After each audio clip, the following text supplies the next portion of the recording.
So price ಯಾವಾಗಲೂ ಒಂದು single stretch ಅಲ್ಲಿ ಹೋಗಲ್ಲ. ಪ್ರೈಸ್ ಹೆಂಗ್ ಹೋಗುತ್ತೆ? ಸೊ ಹೈಯರ್ ಹೈಸ್ ಮಾಡಿಕೊಂಡು ಹೈಯರ್ ಲೋಸ್ ಮಾಡಿಕೊಂಡು ಹೋಗುತ್ತೆ. ಸೊ ಇದು ಪ್ರೈಸ್ ಯಾವಾಗಲೂ ಮೂಮೆಂಟ್ ಆಗೋ ತರ ಇರುವಂಥದ್ದು.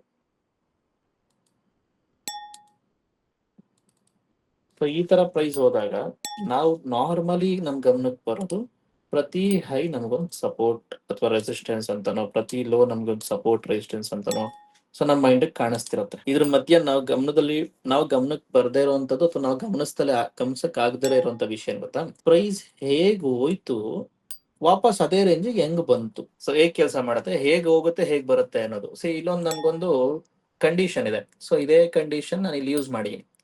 C whenever price hits to the sky, ಅಥವಾ ಒಂದು ರೇಂಜ್ ಇದೆ ನಮ್ಮ ಹತ್ರ, ಒಂದು ರೇಂಜ್ ಅಂದ್ರೆ ಟಾಪ್ ರೇಂಜ್, ಬಾಟಮ್ ರೇಂಜ್ ಅಂತ ನಾವು ಮಾಡ್ಕೊಡ್ತೀವಲ್ವಾ, ನಥಿಂಗ್ ಬಟ್ ಸಪೋರ್ಟ್ ರೆಸಿಸ್ಟೆನ್ಸ್ ಅಂತ ನಾವು ಅನ್ಕೊಂತೀವಲ್ವಾ, ಅದೇ ತರ. ಸೊ ಇಲ್ಲೊಂದಿದೆ. ಸೊ ಇಲ್ಲೇನಾಗಿದೆ, ಪ್ರೈಸ್ ಒಂದು ಹೈ ಆಗಿದೆ, ಲೋ ಆಗಿದೆ, ಹೈ ಆಗಿದೆ, ಲೋ ಆಗಿದೆ, ಹೈಯರ್ ರೈಸ್ ಫಾರ್ಮೇಶನ್ ಪ್ರೈಸ್ ಮುಂದಕ್ಕೆ ಹೋಗಿದೆ.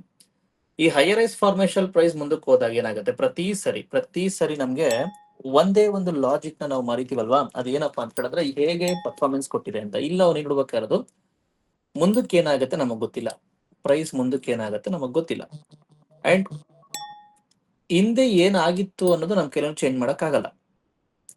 ಕರೆಕ್ಟ್ ಅಲ್ವಾ? ಸೊ ಈಗ ನಾವು ನೋಡ್ಬೇಕಾಗಿರೋದು ಈ ತಕ್ಷಣಕ್ಕೆ ಪ್ರೆಸೆಂಟ್ ಅಲ್ಲಿ ಏನಾಗ್ತಿದೆ ಪ್ರೈಸ್ ಅಂತ ನೋಡ್ಬೇಕು.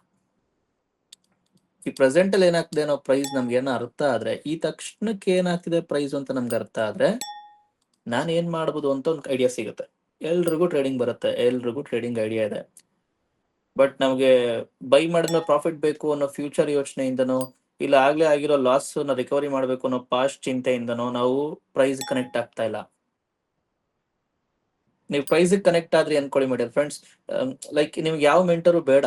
ಸೊ ಈಗ ನಮ್ಗೆ ಏನಾಗುತ್ತೆ, ನಾವು ಪ್ರೆಸೆಂಟ್ ಅಲ್ಲಿ ನೋಡ್ಬೇಕಾದ್ರೆ ಏನು, ಟಾಪ್ ಮತ್ತೆ ಬಾಟಮ್. ಪ್ರೈಸ್ ಅಲ್ಲಿ ಪ್ರತಿ ಸರಿ ಟಾಪ್ ಆಗುತ್ತೆ, ಪ್ರತಿ ಸರಿ ಬಾಟಮ್ ಆಗುತ್ತೆ, ಮತ್ತೆ ಟಾಪ್ ಆಗುತ್ತೆ, ಮತ್ತೆ ಬಾಟಮ್ ಆಗುತ್ತೆ, ಟಾಪ್ ಆಗುತ್ತೆ, ಅಲ್ಲೆಲ್ಲ ಒಂದ್ ಕಡೆ ಬಾಟಮ್ ಆಗುತ್ತೆ. ಸೊ ಈ ಟಾಪ್ ಬಾಟಮ್ ಏನಿದೆ, ಇದನ್ನ ನಾವು ಯಾವ ತರ ನಾನು ಹೇಳ್ತೀನಿ ಅಂತ ಹೇಳಿದ್ರೆ, ಟಾಪ್ ಅಪ್ರೋಚ್, ಬಾಟಮ್ ಅಪ್ರೋಚ್ ಅಂತ ನಾನು ಮಾತಾಡ್ತೀನಿ. ನಾವು ಅಪ್ರೋಚ್ ಆಗ್ತೀವಿ ಅದಕ್ಕೆ ಏನ್ ಮಾಡ್ಬೇಕು ಅಂತ. ಸೊ ಈಗ ನಾವು ನೋಡ್ತಿರೋದು ಪ್ರೈಸ್ ನ ಹೇಗೆ ಪ್ರೈಸ್ ಮೊಮೆಂಟಮ್ ಆಗುತ್ತೆ, ಇದು ಮೊದಲನೇ part. Top approach, bottom approach, top approach, bottom approach, top approach, bottom approach in lower time frame. ನಾವು ನೋಡ್ತಿರೋದು 1 ನಿಮಿಷ ಟೈಮ್ ಫ್ರೇಮ್. ಸೊ ಇದಾದ್ಮೇಲೆ ನಾವೇನ್ ಮಾಡ್ತೀವಿ, ಪ್ರೈಸ್ ಅಲ್ಲಿ ಇರುವಂತ ಓಡಾಟಗಳನ್ನ ಡಿವೈಡ್ ಮಾಡ್ಕೊಳ್ತೀವಿ, ಹೇಗೆ ಓಡಾಟ ಆಗುತ್ತೆ ಪ್ರೈಸ್ ಅಂತ. ಬಟ್ ಗೊತ್ತಾಗೋದು ತುಂಬಾನೇ ಕಷ್ಟ ಇದೆಯಲ್ಲ ಹೇಗೆ ಅಂತ. ಅದಕ್ಕೆ ನಾವೇನ್ ಮಾಡ್ತೀವಿ, ಪ್ರೈಸ್ ಅಲ್ಲಿ ಒಂದು ರೇಂಜ್ ನ ಡ್ರಾ ಮಾಡ್ಕೊಳ್ತೀವಿ. ನಾನು ಟೈಮ್ ರೇಂಜ್ ಮತ್ತೆ ಪ್ರೈಸ್ ರೇಂಜ್ ನ ಹಾಕೊಳ್ತೀನಿ. ಅದರಲ್ಲೂ ಕೂಡ ಫಸ್ಟ್ 1 ಅವರ್ ನ ಬೇಸರ್ ಇಟ್ಕೊಂಡು ಸೆಕೆಂಡ್, ಥರ್ಡ್ 1 ಅವರ್ ನ ಮಾತ್ರ ಟ್ರೇಡ್ ಮುಗಿಸ್ಕೊಳ್ತೀವಿ.